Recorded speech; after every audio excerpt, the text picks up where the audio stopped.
Assalamualaikum warahmatullahi wabarakatuh. Nama saya Tri Kurniawan dari kelas 1C.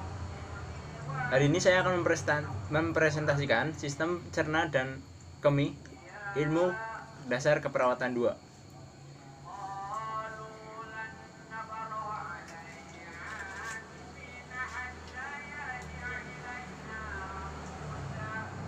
Pencernaan dan kemih. 1. Rongga mulut. 2. Kelenjar lidah, kerongkongan, hati, lambung, pankreas, usus besar, usus halus, dan anus.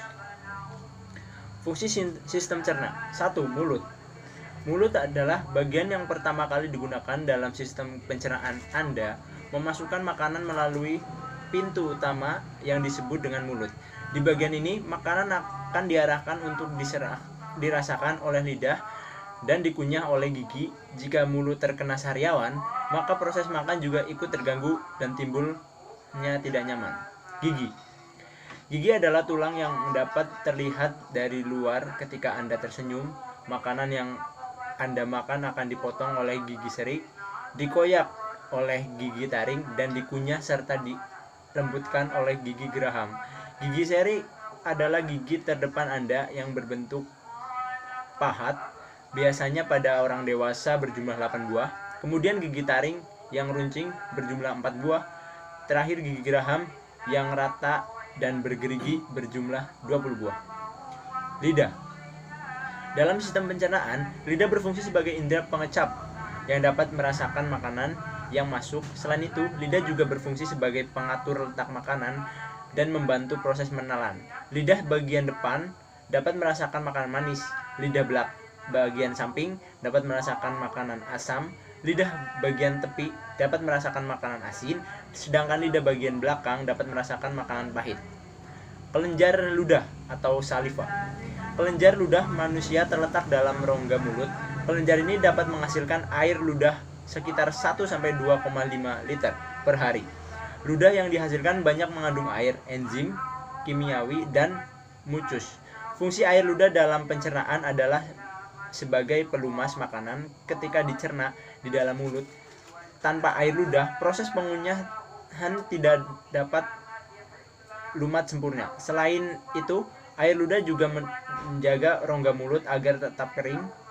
Ada 3 kelenjar ludah yang dapat menghasilkan ludah adalah parotis, sublingualis, dan submandibularis. Kerongkongan. Kerongkongan merupakan saluran berbentuk pipa yang menghubungkan rongga mulut dan lambung. Setelah makanan selesai dikunyah dengan lembut di rongga mulut, akan disalurkan oleh kerongkongan menuju lambung untuk dicerna kembali. Dalam proses membawa makanan ke lambung, kerongkongan dapat melakukan gerakan peristaltik yang disebabkan oleh kontraksi otot. Gerakan ini dapat mendorong makanan menuju ke bagian selanjutnya, yaitu lambung. Kerongkongan mempunyai 2 bagian, yaitu faring dan esophagus. Saluran setelah rongga mulut memanjang disebut faring. Pada bagian ini terdapat klep epiglotis yang berfungsi mengatur makanan agar tidak masuk ke saluran pernafasan. Selain faring, saluran selanjutnya adalah esophagus. Lambung. Lambung adalah tempat mencerna makanan secara mekanik dan kimiawi. Secara mekanik, makanan dari kerongkongan akan digerus oleh otot-otot lambung, sedangkan secara kimiawi akan diperankan oleh berbagai enzim seperti HCl, lipase, renin, dan mukus. Setelah dicerna secara mekanik dan kimiawi, makanan akan menghasilkan bubur kimus yang akan dilanjutkan ke usus halus. Makanan dapat ditampung di lambung berkisar antara 1-2 liter. Usus halus. Usus halus adalah organ pencernaan selanjutnya setelah lambung. Usus halus terdiri dari 3 bagian, yaitu duodenum dengan panjang sekitar 25 cm, jejunum dengan panjang 2,5 cm, sedangkan ileum dengan panjang sekitar 3,6 cm, sehingga panjang keseluruhan sekitar 6-8 meter. Pada usus ini terdapat pencernaan, yaitu secara kimiawi yang diperankan oleh duodenum dan jejunum. dengan bantuan enzim yang dihasilkan oleh pankreas dan oleh usus halus sendiri. Enzim tersebut adalah disakkaridase, erepsinogen, sekretin, dan kolesitokinin. Setelah dicerna oleh duodenum dan jejunum, nutrisi yang terkandung dalam makanan akan diserap oleh ileum yang akan disalurkan ke seluruh tubuh melalui peredaran darah. Usus besar. Usus besar mempunyai 3 bagian, yaitu naik, melintang, dan turun. Usus besar merupakan organ pencernaan setelah usus halus yang menjadi tempat pembusukan sisa makanan. Setelah mengalami penyerapan sisa makanan yang terdiri dari mineral dan garam kembali diserap oleh usus halus, sedangkan sisa makanan yang berupa sampah yang tidak dapat diserap akan mengalami pembusukan, dan dengan bantuan bakteri Escherichia coli, makanan yang mengalami pembusukan akan dikeluarkan dengan bentuk feses. Anus. Anus merupakan organ pencernaan terakhir setelah usus besar. Tempat ini menjadi pintu keluar untuk feses yang telah mengalami pembusukan sehingga dapat dikeluarkan. Proses pengeluaran feses ini disebut defikasi. Defikasi dapat terjadi akibat rangsangan dari lambung dan usus halus yang berisi makanan kepada usus besar. Defikasi dapat terjadi karena gerak peristaltik anus menuju rektum. Anatomi sistem kemih. Arteri, ginjal, ginjal vena, ginjal aorta, ureter, vena cava inferior, kantong kemih, uretra. Fungsi sistem kemih. Ginjal. Fungsi ginjal lainnya adalah menyaring dan membuang limbah, seperti racun, garam berlebih, dan urea. Limbah mengandung nitrogen hasil dari metabolisme protein. Urea yang terbentuk dalam tubuh diangkut melalui darah ke ginjal untuk kemudian dibuang. Tanpa ginjal, limbah dan racun menumpuk dalam darah. Arteri. Semua arteri berfungsi membawa darah kaya oksigen ke seluruh tubuh, kecuali arteri pulmonalis yang membawa darah tanpa oksigen ke paru-paru. Sebaliknya, semua vena berfungsi untuk membawa darah kaya karbon dioksida dari tubuh ke jantung, kecuali vena pulmonalis yang membawa darah kaya oksigen ke paru-paru dari paru-paru ke jantung. Vena ginjal. Vena ginjal berfungsi untuk membawa darah yang disaring dari ginjal kembali ke jantung. Aorta ginjal. Sebagian saluran yang akan membawa keping-keping darah yang akan mengalami proses penyaringan untuk memisahkan zat-zat yang terkandung pada darah. Ureter. Ureter adalah bagian dari sistem urinaria yang berbentuk menyerupai saluran pipa atau tabung. Ureter berfungsi untuk mengalirkan urin dari masing-masing ginjal yang ditampung di kandung kemih. Vena cava inferior. Vena cava inferior adalah pembuluh darah yang menerima darah dari badan dan kedua kaki. Darah yang dibawa oleh pembuluh darah jenis ini mengandung banyak CO2. Vena cava superior. Fungsi vena cava superior adalah untuk membawa kembali darah yang kaya karbon dioksida dari seluruh tubuh bagian atas ke jantung. Kantong kemih. Fungsi kantong kemih ini menampung urin yang diproduksi ginjal dan mengeluarkannya melalui proses berkemih. Uretra. Fungsi uretra pada pria adalah sebagai tempat keluarnya air seni dan sperma. Agar fungsinya tidak terganggu, kadar air minum yang dikonsumsi harus diperhatikan. Pada ujung penis pria terdapat sebuah lubang kecil yang merupakan muara dari saluran kencing. Gangguan-gangguan yang dapat terjadi pada organ. Gangguan pada sistem cerna. Rongga mulut. Peradangan yang terjadi dalam rongga mulut merupakan penyakit gingivitis atau radang gusi, adalah kondisi yang terjadi karena kurang terjaganya pembersihan mulut atau menumpuknya karang gigi. Kelenjar lidah. Infeksi kelenjar lidah. Jika aliran air liur ke dalam mulut terhambat, dapat timbul infeksi bakteri pada kelenjar ludah yang bersifat lokal. Infeksi ini membuat kelenjar membengkak, menimbulkan benjolan di lapisan kulit di atas dan mengeluarkan nanah yang berbau busuk ke rongga mulut. Kerongkongan. Salah satu penyakit yang umum terjadi pada esofagus adalah esofagitis. Kondisi tersebut mengakibatkan kesulitan dalam menelan dan biasanya akan timbul rasa perih di dada. Esofagitis bisa dipicu oleh beberapa sebab seperti naiknya asam lambung ke kerongkongan akibat terjadinya GERD, gastroesophageal reflux disease. Hati. Hepatitis merupakan penyakit peradangan hati yang paling umum menyerang organ satu ini. Hepatitis A, B, C, D, E. Serta hepatitis autoimun merupakan jenis yang umum terjadinya disebabkan oleh adanya infeksi virus pada hati. Lambung. GERD, gastroesophageal reflux disease, atau dikenal dengan istilah penyakit reflux asam lambung, adalah kondisi di mana asam lambung beserta isi lambung naik ke esofagus atau kerongkongan hingga menimbulkan iritasi pada dinding esofagus dan nyeri ulu hati. Pankreas. Ada berbagai kondisi yang dapat menyebabkan terjadinya EPI, yaitu pankreatitis, fibrosis kistis, diabetes kista atau tumor pada pankreas, riwayat operasi pada pankreas, hingga kelainan genetik dan gangguan autoimun. Usus halus. Celiac disease yaitu suatu kondisi usus halus yang tidak mampu mencerna kandung gluten yang ada di dalam makanan seperti di dalam tepung gandum. Penyakit ini merupakan salah satu penyakit autoimun.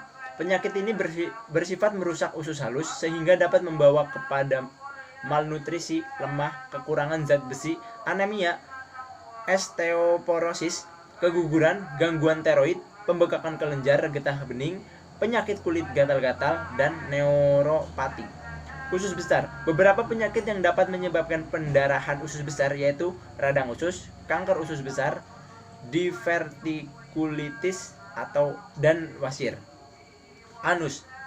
Ambeien atau wasir yang dalam bahasa medis dikenal sebagai hemoroid merupakan suatu kondisi pelebaran pembuluh darah yang terletak di sekitar anus yang pada akhirnya membentuk seperti layaknya benjolan. Gangguan-gangguan yang terjadi pada organ.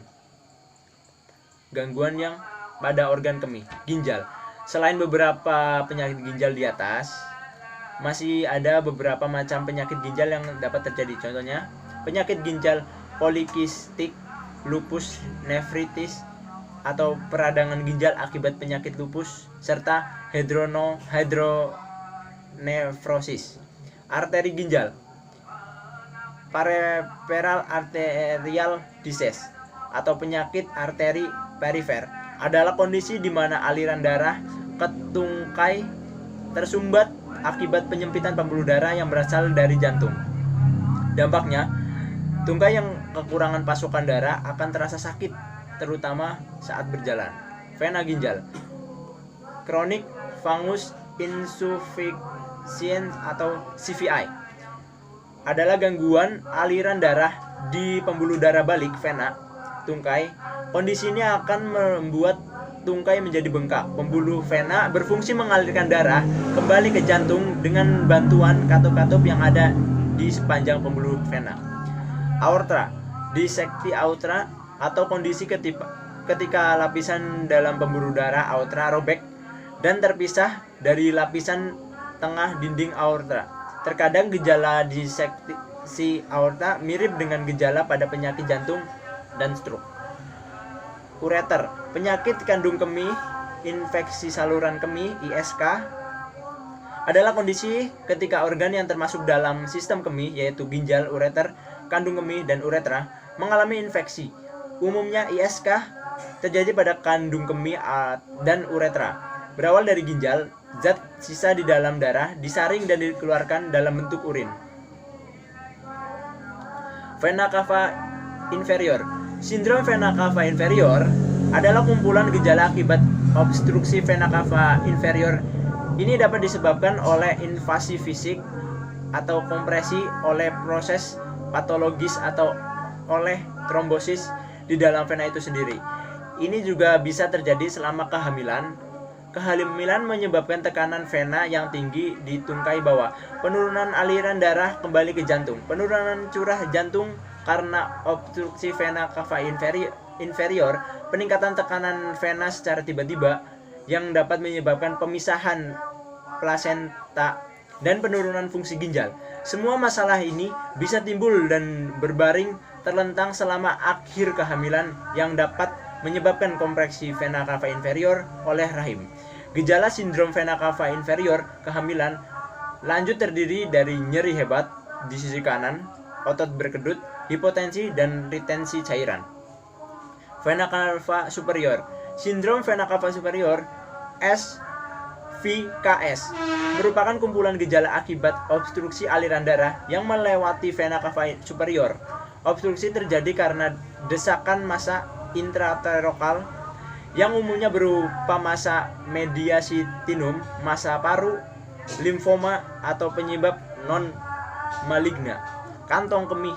Infeksi kandung kemih adalah penyakit infeksi yang menyerang kandung kemih. Penyakit ini sering ditandai dengan rasa sakit saat buang air kecil. Infeksi kandung kemih merupakan salah satu jenis infeksi saluran kemih yang paling sering terjadi. Penyakit ini lebih sering menyerang wanita dibandingkan pria. Uretra. Uretritis adalah peradangan atau pembekakan yang terjadi pada uretra, yaitu saluran yang membawa urin dari kandung kemih ke luar tubuh. Kondisi ini menyebabkan dorongan untuk buang air kecil semakin meningkat dan penderita akan merasa nyeri ketika buang air kecil. Fisiologi sistem cerna. A. Diare. Definisi. Diare adalah penyakit yang membuat penderitanya menjadi sering buang air besar dan kondisi tinja yang encer. Pada umumnya, diare terjadi akibat makanan minuman yang terpapar virus, bakteri, atau parasit. Penyebabnya, umumnya diare menyebar melalui kontaminasi air dan makanan, tangan yang kotor, atau kotoran manusia yang tersentuh. Banyak bakteri dan virus penyebab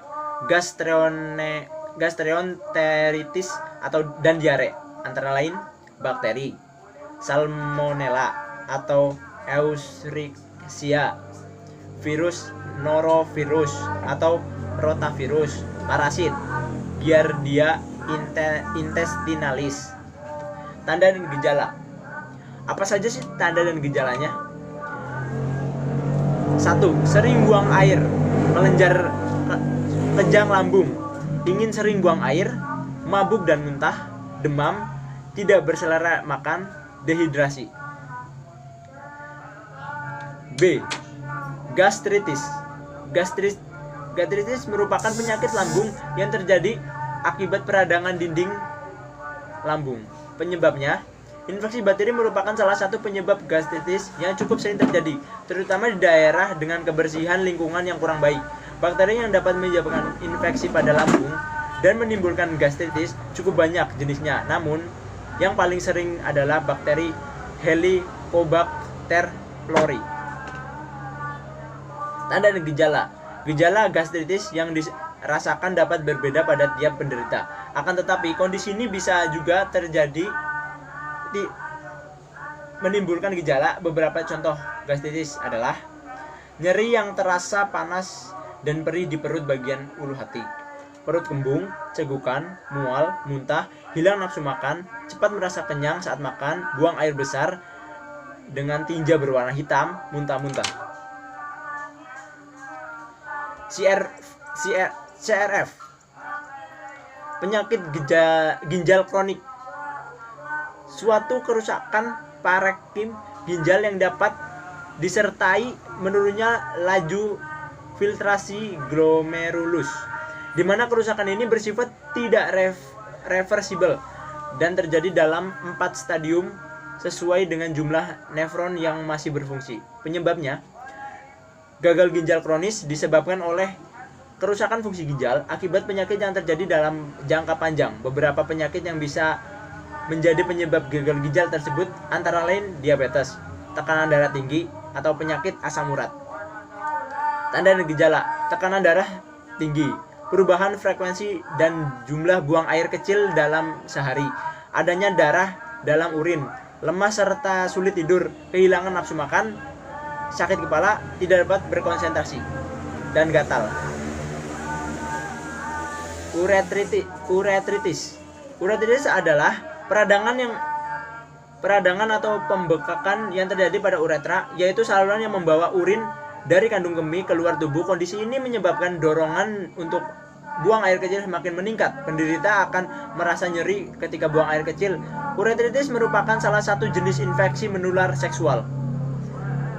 Penyebabnya adalah bakteri yang masuk dalam saluran kemih dari kulit di sekitar lubang uretra atau lubang kencing. Selain itu, bakteri yang menyebabkan infeksi pada ginjal dan kandung kemih juga dapat menginfeksi uretra.